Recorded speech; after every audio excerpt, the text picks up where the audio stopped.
जो कल तक का काम था वो क्या था, उसमें 1 पॉइंट फॉर्म देख ली थी हम लोगों ने। अच्छा 1 पॉइंट फॉर्म में क्वेश्चन वगैरह सारे हो गए थे, ठीक है। आज स्टार्ट कर रहे हैं equation of line in 2 point form, ठीक है। तो बताओ 1 पॉइंट फॉर्म में हम लोगों ने क्या देखा, एक पॉइंट चाहिए और स्लोप चाहिए।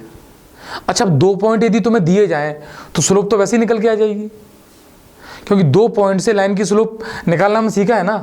जैसे सपोज मैं तुमसे कहूँ कि मेरे पास इक्वेशन ऑफ लाइन लिखनी है और लाइन ये है, ये है ना, मान लो इक्वेशन ऑफ लाइन ये है और इसमें 2 पॉइंट ले लिए मैंने, एक ले लिया x1 y1 और एक ले लिया x2 y2। अब तुम एक बात बताएं, इन पॉइंट्स को लेने के बाद जो इक्वेशन ऑफ लाइन है वो पिछली वाली जो लाइन है ना y minus y1 is equal to m x minus x1, वो लाइन यही रहेगी, कोई चीज नहीं है। m नहीं पता है, अब हमें ये 2 पॉइंट्स पता है, इससे m निकाल के इसमें रख देंगे तो इसकी स्लोप कितनी आएगी, m की value y2 minus y1 upon x2 minus x1। तो 2 पॉइंट फॉर्म कुछ भी नहीं है भाई, इसी में m की वैल्यू ये रख दो तो यहाँ इक्वेशन ऑफ लाइन जो बनेगी वो ये y2 minus y1 upon x2 minus x1 और ब्रैकेट x माइनस x1, बस ये बन जाएगी। तो सुनो, आपको 2 पॉइंट दिए जाएं या 1 पॉइंट दिया जाए, जब 1 पॉइंट देंगे तो स्लोप देंगे साथ में, खाली 1 पॉइंट से कुछ नहीं होने वाला है। 2 पॉइंट देंगे तो स्लोप की जरूरत है नहीं, हम स्लोप निकाल ही लेंगे उसको। तो तुमसे कोई कहे कि ये अलग अलग इक्वेशन है, अलग अलग नहीं है, एक ही इक्वेशन है, इसको पॉइंट स्लोप फॉर्म बोलते हैं, इसको 2 पॉइंट फॉर्म बोलते हैं। तो मैं 2 पॉइंट दूंगा और उसे इक्वेशन ऑफ लाइन लिख देंगे। जैसे मान लो तुम्हें 2 पॉइंट किसी ने कुछ भी दे दिए, अब तो 2,3 और 3,4 ये दे दिए, तो तुम्हें क्या करना है, किसी को मान लो इसको x1 y1 मान लो, इसको x2 y2 मान लो, उठा के इनको यहाँ रखना है। तो y की जगह y माइनस y1 की जगह 3, फिर y2 की जगह 4, y1 की जगह 3, x2 की जगह 3, 2, x माइनस x1 की जगह 2। इसको सिंप्लीफाई कर लो, y minus 3 1 upon 1 x minus 2। इसको सिंपली एक तरफ लेके आ जाओ तो इक्वेशन बन जाएगी। जैसे मान लो इधर ले आऊँ मैं तो इक्वेशन बनेगी x तो इधर ही है, y इधर जाएगा तो माइनस y और 3 इधर जाएगा तो प्लस का हो जाएगा और माइनस का 2 है तो क्या बचेगा +1 और इधर क्या रह जाएगा 0, कुछ बचा ही नहीं, बराबर 0। तो इक्वेशन ऑफ लाइन निकल के आ गई x minus y plus 1 is equal to 0, ठीक है। तो कौन सी फॉर्म हो गई है, 2 पॉइंट फॉर्म। और पहली कौन सी थी, वहाँ 1 पॉइंट फॉर्म, या फिर उसको बोलो पॉइंट स्लोप फॉर्म, क्योंकि 1 पॉइंट से काम चलेगा ही नहीं। 1 पॉइंट बोल सकते हो, एक पॉइंट है दूसरी स्लोप साथ में है उसकी। चलें आगे, ठीक है। अब आ रही है स्लोप इंटरसेप्ट फॉर्म। अच्छा बात आती है स्लोप इंटरसेप्ट फॉर्म में, हमें ये समझ, स्लोप तो हम जानते हैं, ये इंटरसेप्ट क्या होता है। इंटरसेप्ट, यदि इंटरसेप्ट की मीनिंग की बात करूं ना इंग्लिश से, तो कटा हुआ पोर्शन है कहीं, इंटरसेक्टेड पोर्शन, उसी को बोलते हैं इंटरसेप्ट। जैसे एक्स एक्सिस है, सपोज मैं एक काम करता हूं, एक्स एक्सिस मैंने ये मान ली, ठीक है, ये एक्स एक्सिस है और ये वाई एक्सिस है। अच्छा लाइन कहीं भी बनाओगे तुम, कैसे बनाओगे, एक्स और वाई एक्सिस को तो काटेगी काटेगी, क्योंकि लाइन रुकती थोड़ी ना है। जैसे मैंने ये लाइन बना दी, तो कुछ बातें इंपॉर्टेंट है। एक्स इंटरसेप्ट का मतलब होता है ओरिजिन से एक्स एक्सिस पर जहां तक लाइन कट कर रही है वो कटा हुआ पार्ट कहलाता है एक्स इंटरसेप्ट। देखो स्पेशल बात है, इंटरसेप्ट तो है लेकिन एक्स इंटरसेप्ट है। तो वो ये कह रहे हैं कि लाइन ने ओरिजिन से लेके यहां तक जितना पार्ट कट किया है उसकी लेंथ बताओ, वो एक्स इंटरसेप्ट है। ऐसी वाई इंटरसेप्ट, ओरिजिन से वाई एक्सिस पे जितना पोर्शन कट कर रही है ये लेंथ, ये कहलाएगी वाई इंटरसेप्ट। फिर एक आता है पोर्शन या intercept portion of the line between the axis. तो दोनों एक्सिस के बीच में जो पोर्शन ऑफ लाइन है वो पोर्शन ऑफ लाइन ये कहलाता है, इतनी लेंथ। देखो बेटा, ए से लेके यहां तक की डिस्टेंस, उसको बोलेंगे एक्स इंटरसेप्ट। यानी एक्स इंटरसेप्ट की यदि बात करें तो ये अभी फिलहाल के लिए मैं इसको ओ ए लेंथ बता दे रहा हूं, ओ ए लेंथ एक्स इंटरसेप्ट। ऐसे ही वाई इंटरसेप्ट क्या होगा, वाई इंटरसेप्ट ये होगा यहां से लेके यहां तक की लेंथ, ओ बी लेंथ, ये वाई इंटरसेप्ट हो जाएगा। तो तुम ध्यान से देखो, एक्स इंटरसेप्ट पॉजिटिव है और वाई इंटरसेप्ट भी पॉजिटिव है यहां पर।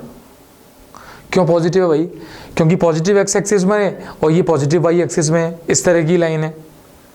यस और नो? अच्छा एक बात बताओ, एक्स इंटरसेप्ट की यदि लेंथ दे दूं मैं तो पता मुझे पॉइंट ए मिल जाएगा।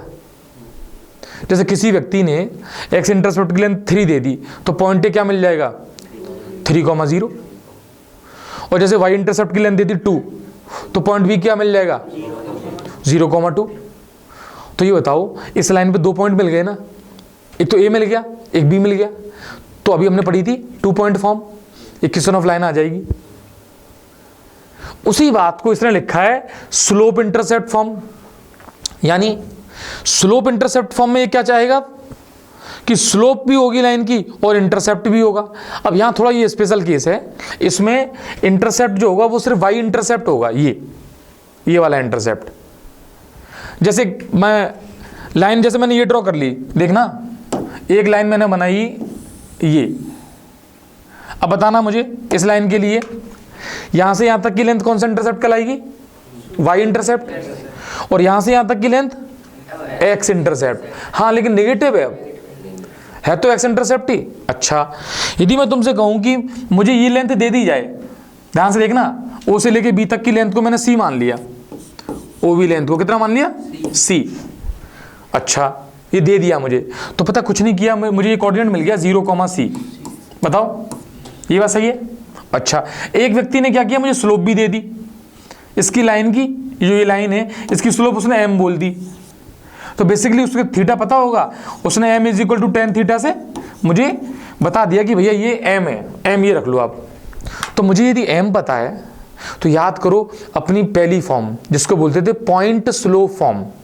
तो उसमें देखो पॉइंट हुआ करता था और स्लोप हुआ करती थी, यस और नो? तो पॉइंट स्लोप फॉर्म वाला कॉन्सेप्ट क्या था बताओ, point slope form y - y1 = slope x - x1। बताना यहाँ पॉइंट क्या हो जाएगा, 0,c। तो x1 की वैल्यू 0 और y1 की वैल्यू c। तो यहाँ मैं रख दूं y1 की वैल्यू c और x1 की वैल्यू 0। तो तुम ध्यान से देखो यहाँ इक्वेशन आ गई y = mx + c।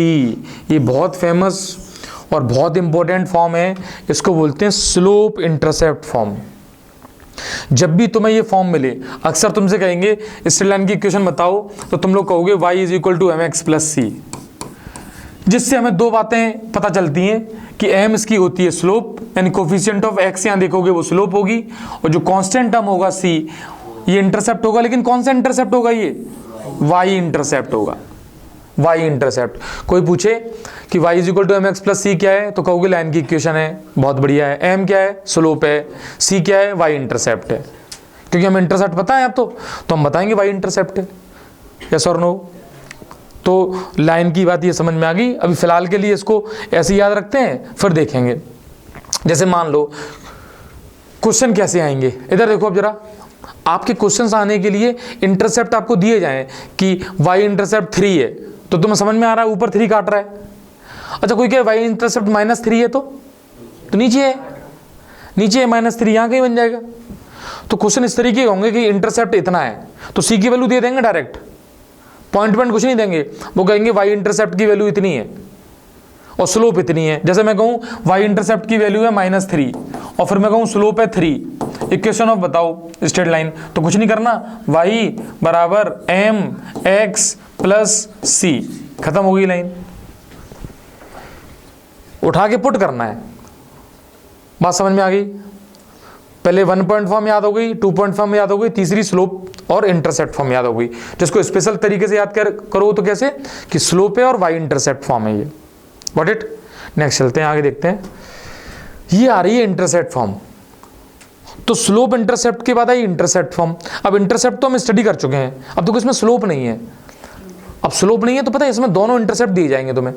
जैसे मैं आपसे कहूँ कि मेरे पास एक ये वाई एक्सिस है और ये एक्स एक्सिस है, और अभी हमने लाइन ली थी वैसी लाइन ले लेते हैं, ये लाइन है, ठीक।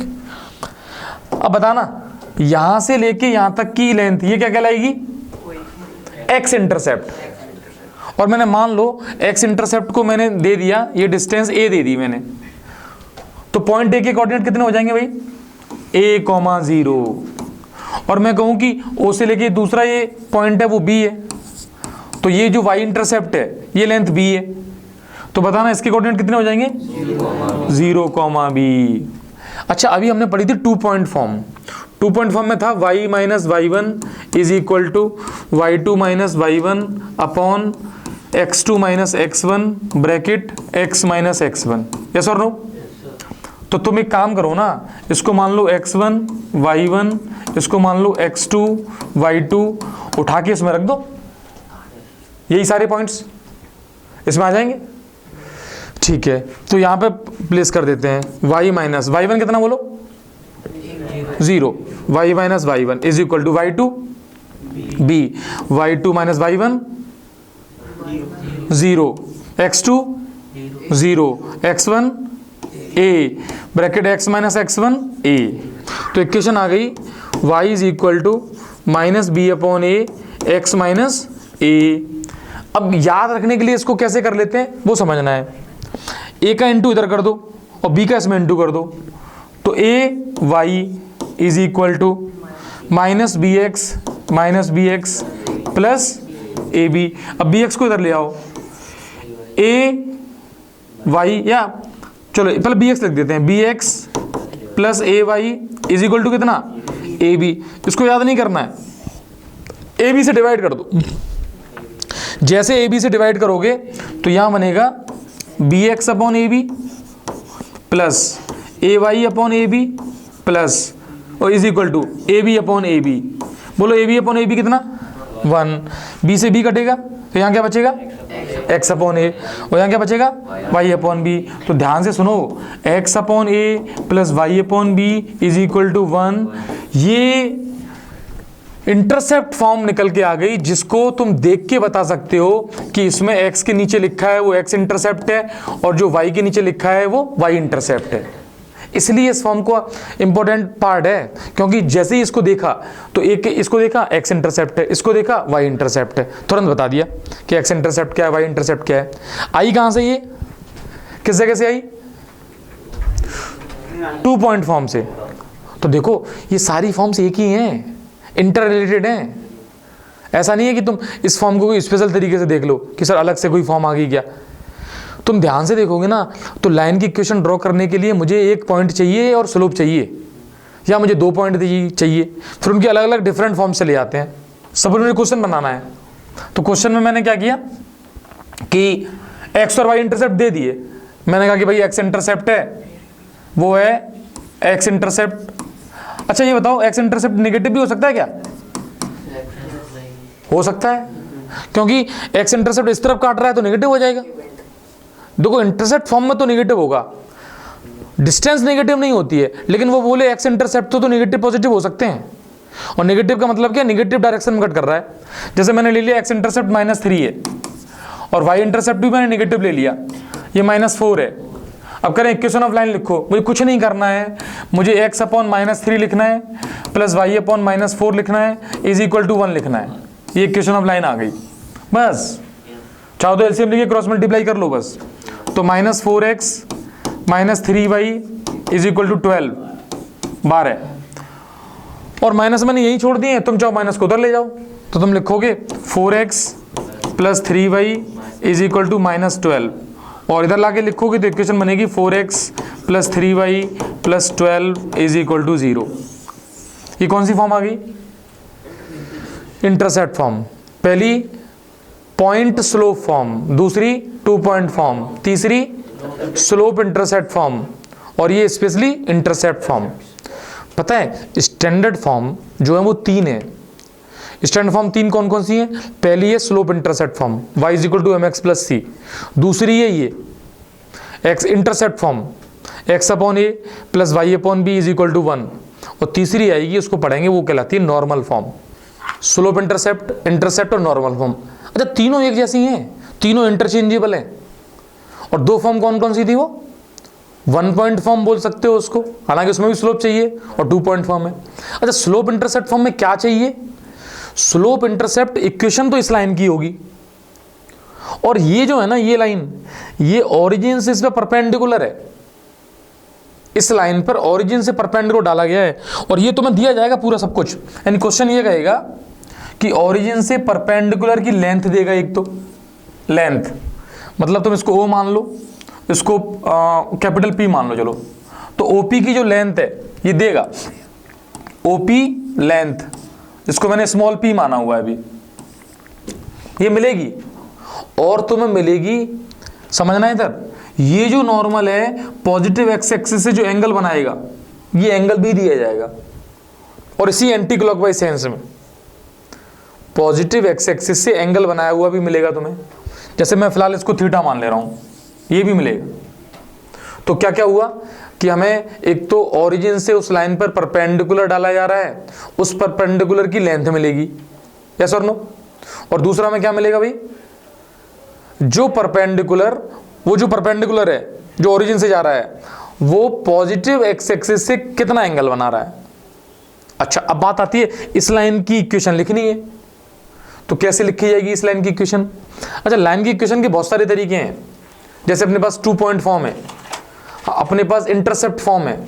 यदि मैं तुमसे कहूं कि ये राइट एंगल ट्राइंगल है, हाँ है, इस ट्राइंगल में यदि कॉस थीटा की वैल्यू बताओ, यही लिख दे रहा हूं मैं, तो कॉस थीटा की वैल्यू, तो इस ट्राइंगल के लिए ये बेस हो जाएगा ओपी, ओपी अपॉन इसको ए मान ले, ये ओ ए हो जाएगा, यस, ओपी अपॉन ओ ए कॉस थीटा। ओपी की वैल्यू कितनी है? P, P. अच्छा, ओ ए को ओ ए रहने दो, तो यहां से ये बताओ यदि मैं ओ ए की वैल्यू निकालूं तो कॉस थीटा नीचे आ जाएगा ना। तो ओ से लेके ए तक की जो डिस्टेंस है, जिसको मैं ओ ए बोल रहा हूं, इसकी वैल्यू आएगी पी अपॉन कॉस थीटा। बताओ। अच्छा, ये इस ट्रायंगल में बात कर ली। अच्छा, ये बताओ, ये पूरा ये एंगल कितना 90 है, तो ये थीटा है, तो ये 90 माइनस थीटा, तो ये 90 माइनस थीटा है, और ये भी 90 है, तो ये थीटा। ये वाली बात समझनी है। अब इस ऊपर वाले ट्रायंगल में आ जाओ, इसमें यदि साइन थीटा की वैल्यू निकालो तो इसके लिए परपेंडिकुलर क्या है? ये लाइन ओपी परपेंडिकुलर है बीबी, और इसके लिए हाइपोटेनियस क्या है? ओबी, ओबी मान लो इसको ओबी। तो यहां से ओबी की वैल्यू निकलेगी, वो निकलेगी ओपी की वैल्यू रख देंगे, चलो ओपी अपॉन साइन थीटा, और ओपी की वैल्यू कितनी है? ओपी की value P upon sine theta. अच्छा, ये बताओ, अभी हमने यही तो पढ़ा था, ये जो डिस्टेंस है ये कहलाती है एक्स इंटरसेप्ट, और ये लेंथ वाई इंटरसेप्ट। तो जो इंटरसेप्ट वाला फॉर्म था वो क्या था? एक्स अपॉन एक्स इंटरसेप्ट आता था यहाँ पे, ए मतलब जिसको एक्स इंटरसेप्ट बोलते थे, और वाई अपॉन वाई इंटरसेप्ट आता था, इज इक्वल टू 1 आता था। तो अभी हम इसको रख दें तो एक्स इंटरसेप्ट की वैल्यू कितनी आ गई? यहाँ पे ओ ए आ गई, ओ ए ऐसे समझना, और वाई इंटरसेप्ट की वैल्यू कितनी है? ओ बी है, इज इक्वल टू 1। तो ओ ए की वैल्यू हमने क्या निकाल रखी है? पी अपॉन, देखो कॉस थीटा, ओ ए की value P upon cos theta, और इसकी value P upon sine theta, और इज इक्वल टू में कितना? 1। अब ये बताओ, ये कॉस थीटा ऊपर चला जाएगा, तो पता है इक्वेशन क्या बनती है? X cos theta plus y sine theta, और जो पी नीचे है उसको कहाँ लिख देंगे? सामने, पी। ये कहलाती है equation of straight line in the normal form. Normal form में लाइन की इक्वेशन ये है, x cos theta plus y sine theta is equal to p, और इसको देखते ही हमें बताना है पी क्या है? पॉजिटिव एक्स एक्सिस से, जो पॉजिटिव एक्स एक्सिस पर, मतलब या एक्स, ये छोड़ो, पी क्या है? Length of perpendicular. पी क्या बोलो? Length of perpendicular from origin to the line, from the origin to the line length of perpendicular वो पी है, और जो थीटा है वो पॉजिटिव एक्स एक्सिस से जो एंगल बन रहा है एंटी क्लॉकवाइज सेंस में, वो थीटा है। तो यहाँ पे पी मेंशन करना चाहिए, लेंथ ऑफ परपेंडिकुलर है, और ये तो पता है 3 स्टैंडर्ड फॉर्म में ये वाली फॉर्म ऐसी है जो कि थोड़ा सा देखने से डर भी लग सकता है कि sir x cos theta plus y sine theta is equal to p. Theta theta इस लाइन का कोई संबंध नहीं है, बच्चे कंफ्यूज होने लगे, स्लोप तो नहीं है सर, ये थीटा है ही नहीं स्लोप। देखो इस लाइन के ही पास नहीं है, ये थीटा तो यहां पड़ा हुआ है, परपेंडिकुलर बना रहा है ये एंगल, ये बात समझना। तो इस फॉर्म को स्पेशल फॉर्म में याद रखनी है। अच्छा, जैसे ये लाइन अभी फर्स्ट क्वाड्रेंट में बनाई है मैंने, सेकंड में बनाऊंगा तब भी यहां से एंगल ले लूंगा। तो पता है इस फॉर्म में पूरी ट्रिग्नोमेट्री वर्क करती है, पूरी ट्रिग्नोमेट्री लगेगी। जैसे तुम्हें ये दिया जाए बता ना, x cos 45 plus y sine 45 is equal to कुछ दे दें, तो समझ में आ जाएगा कि 45 डिग्री यानी कि लाइन ऐसी होगी इस तरीके की। अच्छा, मैं लिख दूं एक्स कॉस 135, तो समझ में आनी चाहिए 135 कैसे बनना होगा, जब ये लाइन बनाएगी और ऐसे एंगल बनेगा तब वो 135 डिग्री बनेगा। लाइन सेकंड क्वाड्रेंट में चल रही होगी, समझ रहे हो। अच्छा, बनेगा ये एंगल वहीं से एंटी क्लॉकवाइज डायरेक्शन से, पॉजिटिव एक्स एक्सिस से बनेगा, तो एंगल को घुमाते चले जाएंगे तो एंगल निकलता चला जाएगा। काम यही रखना, अभी इसके क्वेश्चन ले लेंगे तो समझ में आ जाएगा। तो ये 3 स्टैंडर्ड फॉर्म हो गई और 2 वो फॉर्म हो गई, 1 पॉइंट फॉर्म और 2 पॉइंट फॉर्म। ठीक है, इनको नोट भी करते रहना साथ साथ, या फिर उससे कर लेना, देख देख के कर लेना इसको, वो तो करना ही है, दिमाग में भी रखना है, और नोट सही है इससे कर लेना। ठीक है ना, चल आगे चले। अच्छा, अब आ रही है general equation of A line. क्या ये general equation of A line? देखो अभी तक हमने, अच्छा पहले भी पढ़ रखा था कि जो लाइन होती है वो लीनियर इक्वेशन होती है एक्स और वाई की, पता है, उसी को बोलते हैं जनरल इक्वेशन। मतलब जनरल इक्वेशन बोलते हैं इसको, a x plus b y plus c is equal to 0, इसी को बोलते हैं जनरल इक्वेशन। ये जनरल इक्वेशन कहलाती है, a x plus b y plus c is equal to 0, यही है जनरल इक्वेशन। और ये जनरल इक्वेशन सारे फॉर्म में कन्वर्ट हो जाएगी। अच्छा, जहां पर एबीसी क्या है, तुम कह सकते हो एबीसी रियल नंबर है, फिलहाल के लिए एबीसी कैसे हैं, रियल नंबर, और एक्स वाई तो एक्स वाई रहेंगे, तो ये कहलाती है, यानी 1 डिग्री की इक्वेशन जो वेरिएबल एक्स और वाई में है उसको बोलेंगे हम general equation of a straight line. इसको तुम ऐसे भी लिख सकते हो कि लीनियर फंक्शन है ये एक्स कॉमा वाई का, है ना, एक्स कॉमा वाई आएंगे और ये इक्वेशन तुम्हें तो इससे याद रखनी है फिलहाल, a x plus b y plus c is equal to 0। बात समझ में आ गई। अच्छा, अब देखना इसके बाद की जो हेडिंग है वो क्या करिए, reduction of general equation in different forms, यानी जनरल इक्वेशन को सारी फॉर्म्स में ले जाना है। और डिफरेंट फॉर्म्स कौन सी, तो 3 स्टैंडर्ड है, 3 स्टैंडर्ड फॉर्म में। अब देखना इधर, जैसे a x plus b y plus c is equal to 0, इस फॉर्म को कैसे ले जाएं, स्लोप इंटरसेप्ट फॉर्म में। तो मैं यहां लिख देता हूं स्लोप इंटरसेप्ट फॉर्म होती है y is equal to m x plus c. अब इसको मुझे इसमें कन्वर्ट करना है, कैसे करें, y को एक तरफ रखो, बी वाई बराबर, बाकी सबको इधर ले जाओ, बोलो माइनस ए एक्स और माइनस सी। अब यहां से b को डिवाइड, मतलब b को डिवाइड कर देंगे पूरे सिस्टम में, तो y इज इक्वल टू आएगा माइनस ए अपॉन बी टाइम्स एक्स, यहाँ प्लस लगा ले रहा हूं फिलहाल, माइनस सी अपॉन बी। तो देखो तुमने इस इक्वेशन को इस तरीके से लिख दिया, तो ये इक्वेशन इस फॉर्मेट की बन गई, यस और नो। अब मैं इसको कंपैरिजन करूंगा, y बराबर एम एक्स प्लस सी, तो ठीक है भाई। इसका फायदा क्या है, इसको देख के मैं स्लोप बता सकता हूं। तो इस लाइन की स्लोप में डायरेक्ट यहां पे देखूंगा कि x का कोफिशिएंट उसको माइनस कर दूंगा और y का कोफिशिएंट है उसे स्लोप आ जाएगी। जैसे मान लो कोई मुझसे कहे कि एक लाइन है 3x plus 6y is equal to 14, मान लिया, तो स्लोप बताओ।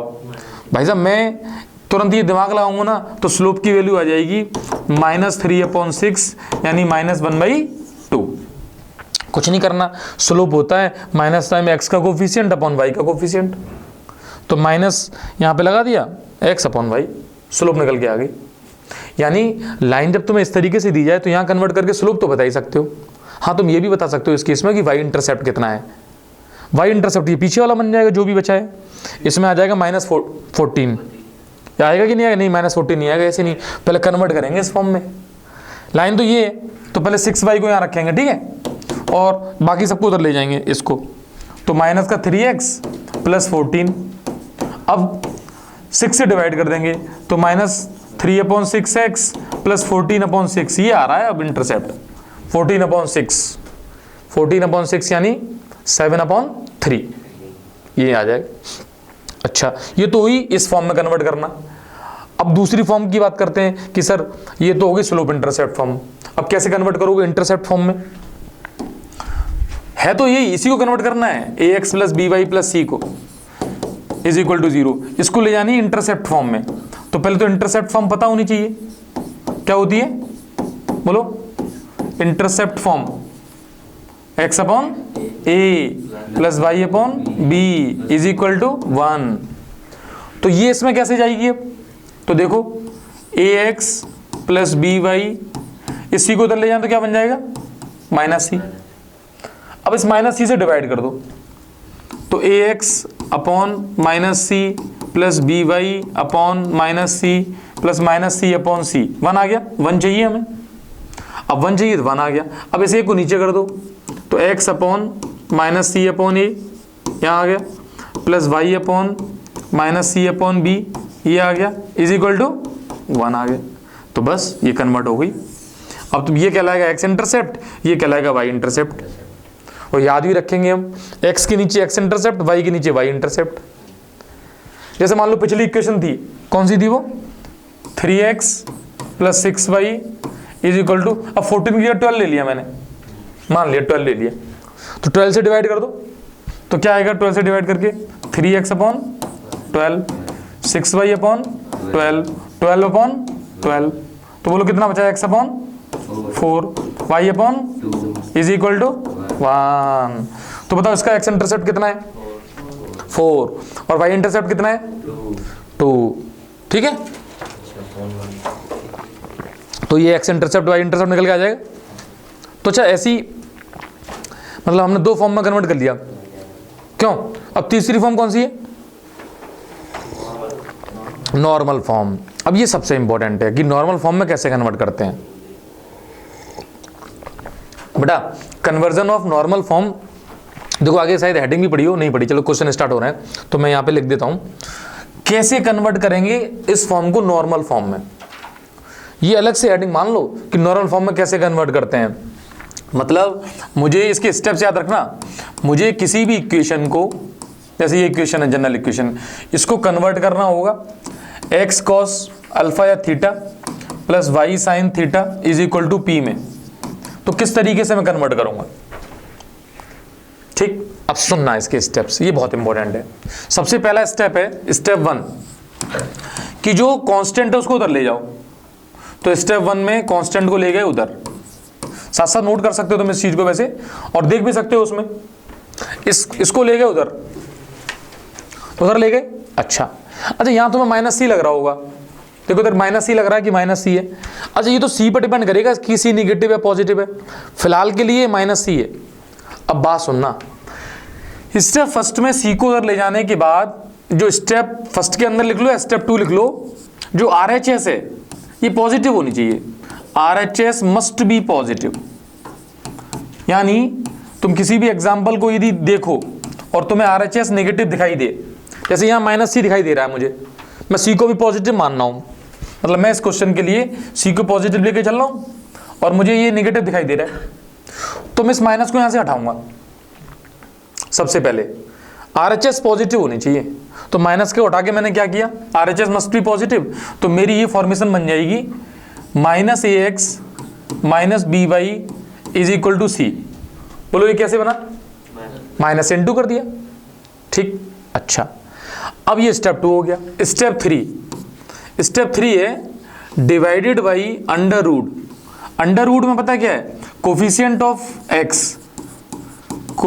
ऑफ एक्स उसका whole square plus coefficient of y. Coefficient समझते ही हो ना, बाइनोमियल में कोफिशिएंट तो समझ गए, तो coefficient of y whole square, ये इससे डिवाइड करेंगे। मतलब इस केस में मैं अंडर रूट माइनस ए का होल स्क्वायर और प्लस करके माइनस बी का होल स्क्वायर, माइनस तो मैं दिखाने के लिए लिख रहा हूँ, अल्टीमेटली ये ए स्क्वायर प्लस बी स्क्वायर ही हो जाएगा जिससे मुझे डिवाइड करना है। तो मैं इस इक्वेशन को डिवाइड कर दूंगा, मीन्स ये इक्वेशन कन्वर्ट हो गई। साथ साथ यहाँ देखते चल रहे हैं कि ये कन्वर्ट हो गई इस फॉर्म में, ध्यान से देखना भाई, ये कन्वर्ट हो गई ऐसे into y is equal to c upon under root a square plus b square. सबसे पहले इक्वेशन देखी, कन्वर्ट उसमें करनी है, सी को उधर ले, कांस्टेंट को उधर ले गए, माइनस देखा तो प्लस कर लिया, फिर अंडर रूट एक्स का कोफिशिएंट और वाई के कोफिशिएंट के स्क्वायर से डिवाइड कर दिया। बस इतना करते ही तुम्हारा आंसर है।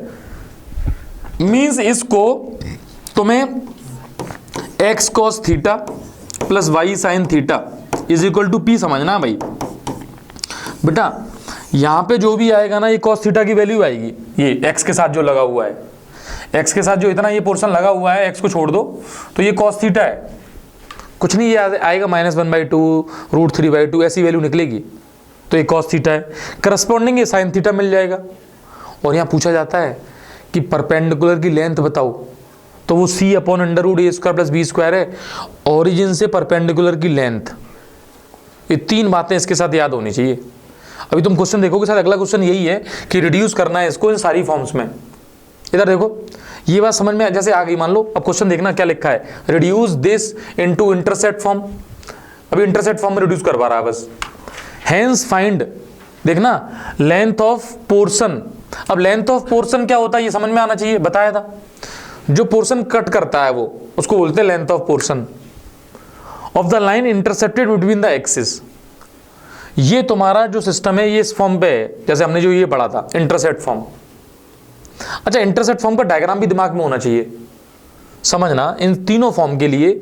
जैसे मैं तुमसे कहूं कि भाई इंटरसेप्ट फॉर्म का मीनिंग क्या है, ये वाई एक्सिस मान ली, ठीक है, और ये मैंने मान ली एक्स एक्सिस, ठीक। अब यहां स्ट्रेट लाइन बना लो ये, तो पता है ये जो पोर्शन है ना, इसको बोलते हैं इंटरसेक्टेड पोर्शन या इंटरसेप्टेड पोर्शन। ये length of portion of the line intercepted, ये जो बीच में ए बी है, ये कहलाता है एक्स इंटरसेप्ट, ओ से लेके ए तक की डिस्टेंस, ये कहलाता है वाई इंटरसेप्ट। तो मुझसे ये पूछा जा रहा है, तो कुछ नहीं है, क्या करेंगे, जैसे ये बताओ, ये लेंथ तुम्हें पता है ए है, मान लो ये लेंथ पता है बी है, तो ये लेंथ मुझे पता है कितनी है, under root a square plus b square, right angle triangle है। अच्छा, ए और बी की वैल्यू कैसे पता चलेगी, जब इसको मैं कन्वर्ट कर लूंगा, जैसे 3x - 4y is equal to -12। पहले तो ये किया, अब मुझे उधर क्या चाहिए होता है 1, तो -12 से डिवाइड कर दिया, ध्यान देना भाई, अपॉन -12 से डिवाइड कर दिया, 4y upon -12 is equal to -12 upon -12। -12 upon -12 कितना, 1 चाहिए, यहाँ कितना बचा -4, यहाँ बोलो -3, और इधर -3 + 3 माइनस से माइनस कैंसिल हो गया, प्लस ले लिया ना मैंने। तो बताना एक्स इंटरसेप्ट कितना आया -4, वाई इंटरसेप्ट कितना आया 3। तो लाइन कुछ ऐसी है, इस तरीके की है, लेकिन लेंथ तो चेंज नहीं होगी ना। तो लेंथ ऑफ पोर्शन जो है ना, वो अंडर रूट -4 का स्क्वायर यानी 4 का स्क्वायर 16 और इसका 9, तो कितनी आ गई बोलो ये 5। तो लेंथ ऑफ इंटरसेप्ट निकल के आ गई, वो 5 है, और बाकी इंटरसेप्ट फॉर्म में कन्वर्ट कर दिया, वो ऐसे लिख देंगे हम लोग, इतना सा काम खत्म हो गया। ठीक है, इंटरसेप्ट फॉर्म समझ में आ गई, कन्वर्ट करना समझ में आ गया। हर इस क्वेश्चन को तुम पता है, सुनो, इसी क्वेश्चन को तुम तीनों फॉर्म में कन्वर्ट कर सकते हो। देखते हैं अगला क्वेश्चन कौन सा, नहीं तो इसी को कन्वर्ट करते हैं, इसी को करते हैं, चलो कन्वर्ट। जैसे मुझे इसी क्वेश्चन को अब तीनों फॉर्म में ले जाना है, तो ये कौन सी फॉर्म होगी, पहले इंटरसेप्ट। अब मुझे मान लो इसी क्वेश्चन को 3x - 4y + 12, यही है, देखो 3x - 4y + 12 है, इसको मुझे ले जाना है स्लोप इंटरसेप्ट फॉर्म में। उधर कौन सी फॉर्म में होगी, इंटरसेप्ट फॉर्म में, अब यहाँ किस में करें, स्लोप इंटरसेप्ट फॉर्म में। तो y को उधर ले गए, मान लो उस तरफ ले गए, बाकी यहीं रहने दिया, 3x + 12, 4 से डिवाइड कर दिया, तो 3/4x और 12/4 कितना आ जाएगा 3। इसको इससे कंपेयर कर दो, mx + c, तो m की वैल्यू कितनी 3/4, वो देखते ही बता सकते थे, और c की वैल्यू कितनी 3, c की वैल्यू 3 आ गई। सही है, देख लो। अच्छा, अब मान लो इसी को ले जाना है मुझे किस फॉर्म में, नॉर्मल फॉर्म में। तो मैं क्या करूँगा, नॉर्मल फॉर्म के स्टेप क्या है कि सर सबसे पहले 12 को उधर ले जाएंगे, तो वो -12 हो गया। अब माइनस होना नहीं देना है, तो तो माइनस से इंटू कर दिया, तो ये इक्वेशन बन गई इस तरह की। यहां तक आ गए। अब किससे डिवाइड करेंगे? Under root a square plus Y square या under root a square plus b square से। तो under root a square plus b square यहाँ निकालोगे तो ये 9 + 16 5 आ जाएगा भाई साहब, ये dividing factor. Minus 3/5 x plus 4/5 y is equal to 12/5। इतना सा काम करना है बस, इतना सा। अब इसको लिख देना है, इतना काम चला गया, इतना सा काम करना है। X cos theta plus y sine theta is equal to p. तो कॉस थीटा की वैल्यू कितनी आएगी? -3/5 और साइन थीटा की 4/5 और पी की वैल्यू ये पी पूछा जाएगा 12/5 12/5। अच्छा कि बता सकते हैं किस कोऑर्डिनेट में लाइन मिलेगी? अब यहाँ ट्रिग्नोमेट्री का काम है। साइन थीटा पॉजिटिव और cos theta negative, sine positive cos negative. तो साइन पॉजिटिव दो जगह होता है, फर्स्ट में और सेकंड में। तो सेकंड ऐसा है जिसमें साइन तो पॉजिटिव होता है, कॉस नेगेटिव होगा, तो सेकंड में मिलेगी ये लाइन। मतलब ये लाइन जो बनी होगी कुल मिला के इस तरीके की बनी होगी, ऐसी यहाँ पे। और तुम बना के देखोगे तब भी समझ में आएगा, इंटरसेप्ट फॉर्म से भी समझ में आ जाएगा, ऐसी बनेगी। जब इंटरसेप्ट फॉर्म देखी थी हमने तो देखो एक्स इंटरसेप्ट -4 आया था। तो भाई साहब ये लाइन जो बनती वो कायदे में -4 लेती हुई ऐसी बनती ना, इधर -4 होता ये प्लस का 3 होता, इस तरीके की बनती। और यही वो बता रहा है ना। ठीक है, बात समझ में आ गई। तो हमने क्या क्या देख लिया? एक तरह से 5 फॉर्म देख ली, जिसमें 3 स्टैंडर्ड हैं और 2 जनरल फॉर्म है, याद रखनी है वो हमें। और जनरल फॉर्म कौन सी है? ax + by + c = 0। तो देखो तुम ऐसे याद रखना कि सबसे पहले स्लोप इंटरसेप्ट फॉर्म, फिर इंटरसेप्ट फॉर्म, फिर नॉर्मल फॉर्म, 3 स्टैंडर्ड हो गई। इनके रिडक्शन पूछे जाते हैं, किसको रिड्यूस करो जनरल फॉर्म में। 2 स्पेशल फॉर्म करके याद कर लो, जो कि ज़्यादा इंपॉर्टेंट है, काम ज़्यादा वही आएंगी। 1 पॉइंट फॉर्म और 2 पॉइंट फॉर्म। 1 पॉइंट फॉर्म क्या थी बोलो? y - y1 = mx - x1। 2 point form y - y1 = y2 - y1 x2 - x1 x - x1। अभी याद होनी चाहिए इसी तरीके से भाई। हाँ, अब देखो ये तो आगे भाग रहे हैं। अब distance of a point from a line. अच्छा, जैसे ही तुमसे कोई बात करे कि पॉइंट की लाइन से डिस्टेंस, तो क्या समझ में आता है पॉइंट की लाइन से डिस्टेंस? जैसे लाइन मान लो ये है, ठीक, मान लिया ये लाइन है सपोज। अब कोई कहे कि मेरा पॉइंट सर ये है, यहां पे पॉइंट है, तो पॉइंट की लाइन से डिस्टेंस का मतलब क्या भाई? पॉइंट ये है, कौन सी डिस्टेंस? ये डिस्टेंस, ये डिस्टेंस, ये डिस्टेंस, कौन सी डिस्टेंस? बहुत सारी डिस्टेंस हो जाती है। तो हेडिंग तो लिखी है डिस्टेंस फ्रॉम अ पॉइंट या of a point from a line. Line से पॉइंट की डिस्टेंस। तो इस लाइन से किधर चलोगे तुम? अब या लाइन पे तुम्हें कहाँ फील होगा तुम यहां पर हो? तो देखो इस कॉन्सेप्ट को समझना, जब भी ऐसा लिखा जाए तो तुम्हें समझ में आना चाहिए कि परपेंडिकुलर डिस्टेंस है ये। नहीं तो डिस्टेंस कौन सी निकालोगे? तो ये मत कहना परपेंडिकुलर तो लिखी नहीं होती सर। हाँ, तो वो लिखी नहीं है डिस्टेंस कैसी है? परपेंडिकुलर। क्लियर? देखो बेटा, ये बहुत इंपॉर्टेंट फॉर्मूला है, बच्चा इसको लगाना भी सीख जाए ना तब भी बहुत बड़ी बात है, क्योंकि बहुत सारे क्वेश्चन इससे होंगे। तो पहले तो मैं फॉर्मूला दिमाग में फिट करना सिखा रहा हूं। देखना, लाइन की इक्वेशन समझना इधर ध्यान से।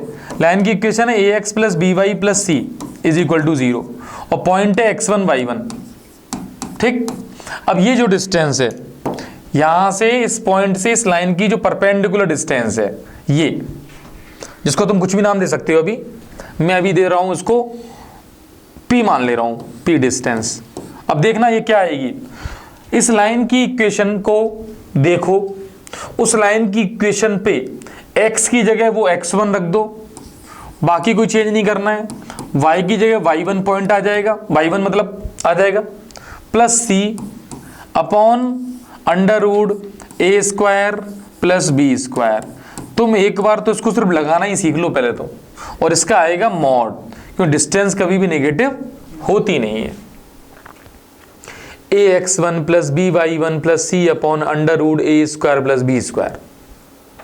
आया कैसे अभी 2 मिनट में बता रहे हैं वहाँ पे कैसे आया है, लेकिन लगाना कैसे है, कुछ तुम्हें लाइन दी जाएगी और पॉइंट दिया जाएगा, उस पॉइंट का एक्स कोऑर्डिनेट एक्स की जगह, पॉइंट का वाई कोऑर्डिनेट वाई की जगह, बाकी एज इट इज लिख दो उसको, अपॉन में under root a square plus b square. ए किसका कोफिशिएंट है, एक्स का, और बी वाई का, उसको वहां रख दो बस। ये डिस्टेंस निकल के आ गई। अच्छा क्यों ये डिस्टेंस है सर, ये डिस्टेंस ही यही क्यों है मान लो, तो फिर आती बात है कि इसको कैसे ड्राइव करते हैं, ये डिस्टेंस ही क्यों है, इसका डेरिवेशन कि आया कैसे है। तो तुम एक बात बताएं, यहां पे तुम एक ट्रायंगल क्रिएट कर सकते हो, और यहां पे एक ट्रायंगल बनाओगे ना तो उस ट्रायंगल के एरिया को 2 तरीके से निकाल सकते हैं। अब देखना, जैसे मान लो मैंने ये ले ली x axis, suppose x axis ले ली, ये मैंने ले ली वाई एक्सिस, मैंने इंटरसेक्टिंग ले ली एक्स और वाई एक्सिस। ध्यान से समझना इधर। अच्छा बताओ, अब तो हम एक चीज सिखा रहे हैं, ये पॉइंट कैसे निकलता है और ये पॉइंट कैसे निकलता है। जिस पॉइंट इसकी जितनी बातें आ रही हैं वो सीखनी है।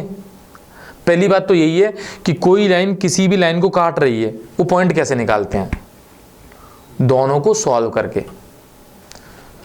ये पॉइंट जो है इस लाइन पे भी है और इस लाइन पे भी है, इसी को बोलते हैं intersection point of a line, है ना। अच्छा अब 10th क्लास में भी ये सीखा ही हुआ है वैसे तो, 2 लाइन एक दूसरे को काट रही हैं तो पॉइंट कॉमन है, वो कॉमन पॉइंट कैसे निकालोगे कि सर इस लाइन को इस लाइन के साथ सॉल्व करेंगे।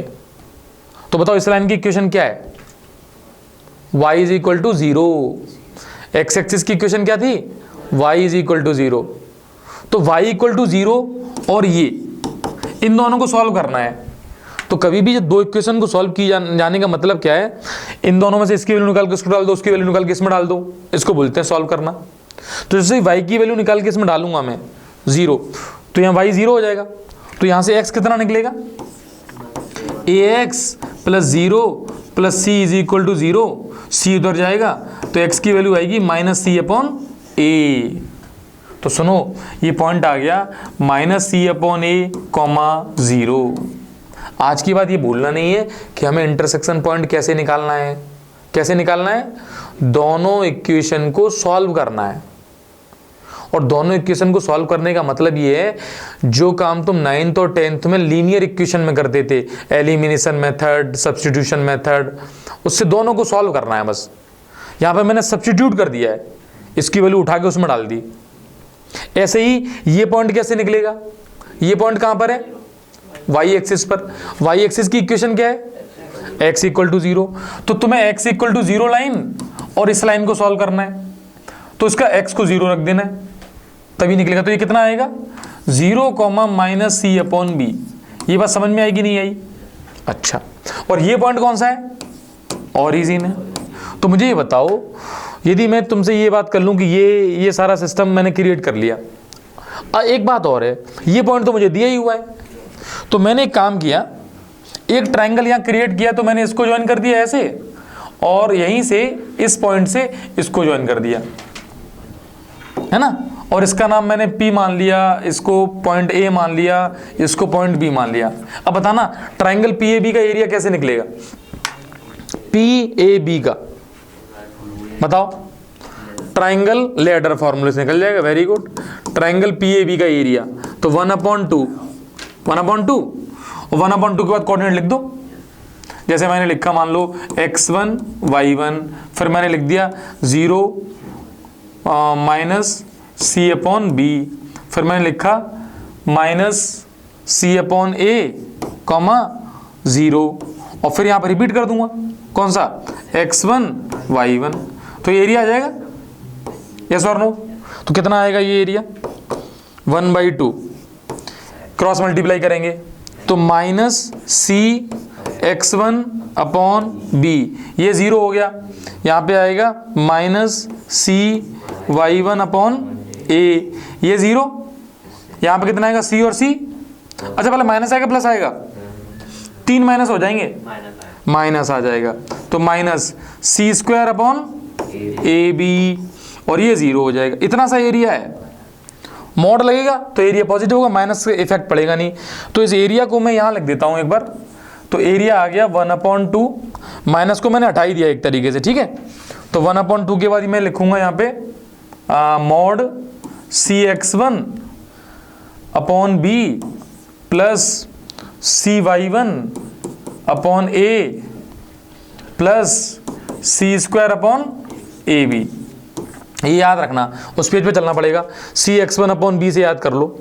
तो चलो चलते हैं, CX1 अपॉन B, यानी एरिया कितना आया 1/2 bracket CX1 upon B plus CY1 upon A plus C² upon AB, ये आ गया। यस और नो?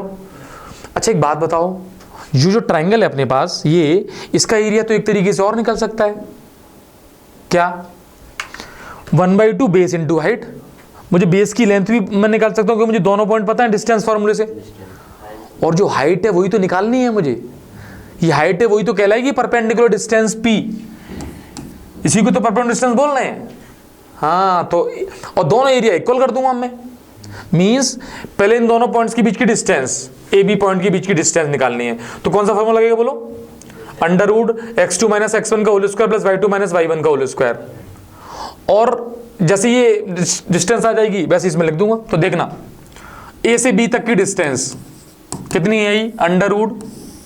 (x2 - x1) का होल स्क्वायर, तो वो तो 0 ही है, इसी का स्क्वायर हो जाएगा, प्लस y2 - y1 का होल स्क्वायर। पर तो बेटा जो कुछ भी हो प्लस माइनस ये ऐसा होल स्क्वायर बन जाएगा और वो प्लस ही हो जाएगा अल्टीमेटली, इसलिए ज़्यादा ध्यान नहीं देना उसमें। मतलब ये बन जाएगा C² upon A² plus C² upon B²। अब यहाँ एलसीएम ले लो, C² को बाहर ले लेता हूँ मैं, तो √C² की वैल्यू C आ जाएगी और यहाँ बचेगा, देखना एलसीएम लोगे तो ऊपर आएगा A² प्लस B² और नीचे आएगा A² B²। तो बेटा इसको मैं लिखना चाहूँ C upon AB √A² plus B² आ गया ये, ठीक। ये आ गई AB की लेंथ। अब बताना मुझे 1/2 बेस इंटू हाइट से जब एरिया निकालूंगा तो ये ट्रायंगल एरिया आएगा 1/2, बेस की वैल्यू ये आ गई C upon AB √A² plus B² into height को मैंने क्या माना है? P। अब ये एरिया तुम्हारे किसके बराबर होगा? जो भी तुमने निकाला था पीछे, हाँ ये लिखा हुआ ऊपर, तो बस ठीक है, इसको इसके इक्वल करना है। तो सामने भी है ये, तो इक्वल इसके करना है, तो मैं यही इक्वल लिख देता हूँ इसके। तो देखो 1/2 C upon AB √A² plus B² into P is equal to 1/2। यहां से कुछ कॉमन है? यहां से देखो कुछ कॉमन है, C कॉमन हो जाएगा, ठीक है। तो C कॉमन ले लिया, और AB भी कॉमन ले सकते हो तुम, ध्यान से फोर्सफुली कॉमन ले लेंगे तो पता C अपॉन AB यहां से भी कॉमन हो जाएगा। इसको जब रिड्यूस कर लें और C अपॉन AB इसमें से कॉमन ले लूं तो देखो C अपॉन 2AB, और मैं यहां लिख देता हूं उसको, तो AB कॉमन लेंगे और C भी बाहर निकल गया तो यहां बचेगा AX1, फिर आएगा BY1 और प्लस C बचेगा। तो बस यही मुझे यहां लिखना है AX1 plus BY1 plus C। बेटा ध्यान से देखो C upon AB C upon 2AB पूरा कैंसिल हो गया ये, तो P की वैल्यू यहाँ से निकाली। तो याद करो अभी यही फॉर्मूला लिखाया था AX1 BY1 plus C upon √A² plus B²। Distance है तो मॉड आएगा, और ये हमें याद रखना था। इतना डेरिवेशन मैंने इसलिए किया कि डेरिवेशन के अंदर ही बहुत सारी बातें सीख रहे हैं हम लोग। देखो डेरिवेशन नेसेसिटी नहीं होता है कि तुम्हें करना ही करना है, लेकिन डेरिवेशन ने तुम्हें क्या क्या सिखाया है वो ज़्यादा इंपॉर्टेंट है ना भाई। लाइन कट कर रही है तो भूल तो नहीं गई हम 10th वाला कि इंटरसेक्शन पॉइंट कैसे निकालते हैं, और भूलना तो खैर है ही है, भूल जाते हैं भाई। तो ये बताओ जो मैंने स्टार्टिंग बोला था कि जो परपेंडिकुलर डिस्टेंस का ये फॉर्मूला अपने दिमाग में फिट होना चाहिए। बोलो फॉर्मूला क्या है? AX1 plus BY1 plus C upon √A² plus B²। याद रहेगा? अभी हम क्वेश्चन 2 कर लोगे तो क्वेश्चन 1 लिखते हैं यहीं पे, लिखो एक क्वेश्चन, पॉइंट ले लो 3,4 या कुछ भी ले लो, पॉइंट 3,4 ले लो, ठीक है, और लाइन ले लो 3x - 4y is equal to 12। तो परपेंडिकुलर डिस्टेंस बतानी है मुझे इस पॉइंट की इस लाइन से, बताओ कितनी आएगी। पॉइंट की लाइन से परपेंडिकुलर डिस्टेंस निकालो।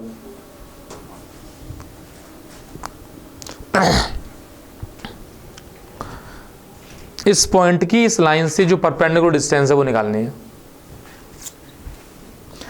तो कंपेयर करके पहचान लो ए क्या है बी क्या है, और फॉर्मूले में उठा के रखना है सब कुछ, और फॉर्मूला याद होना चाहिए ax1 plus by1 plus c upon under root a square plus b square. तो x1 की जगह 3 आ गया, by1 की जगह 4 आ गया, c तो इधर आ जाएगा तो -12 हो जाएगा upon under root a square यानी इस 3 का स्क्वायर, इस 3 का स्क्वायर जो यहाँ लिखा है, और यहाँ -4 का स्क्वायर, और इसका ले लेना मॉड। तो सॉल्व करेंगे 9 -16 -12 और नीचे आ जाएगा 5। ऊपर कितना बचा 16 और 9 का माइनस करोगे तो कितना बचेगा ये 7। तो -7 और 12 -19 हो जाएगा भाई। तो -19 बताना नहीं है क्योंकि मॉड लगा है, डिस्टेंस आ जाएगी 19/5 और उतनी यूनिट जो भी पूछे उसमें लिख देना यूनिट। और कोऑर्डिनेट में ज़्यादातर मीटर सेंटीमीटर देते नहीं है, तो यूनिट में ही काम करना है कि this much unit is the perpendicular distance. तो बताओ परपेंडिकुलर डिस्टेंस वाली बात समझ में आ गई है, एकदम क्लियर। इस फॉर्मूले को दिमाग में रखना है, इसके क्वेश्चंस देखो। अब आगे परपेंडिकुलर डिस्टेंस की आगे जो चीज़ चल रही है वो इसी का यूज़ है थोड़ा सा। तो फिलहाल अभी क्या करने हैं, इसके क्वेश्चंस एग्जाम्पल्स वो सॉल्व करने हैं, फिर इसके आगे कंटिन्यू करते हैं। तो पहले हमें अभी तक क्या करना है, जितनी भी डिफरेंट फॉर्म्स पढ़ी थी, तो जितने भी क्वेश्चंस तुम्हें ये दिए जा रहे हैं उन सारे क्वेश्चंस के सुनो, जितने भी क्वेश्चंस हैं इसमें उनको क्या करना है, सॉल्व करना है नोटबुक को सॉल्व करना है, और डिस्टेंस परपेंडिकुलर डिस्टेंस तक के फॉर्मूलों को दिमाग में रखना है। इतना काम कर लो, है ना।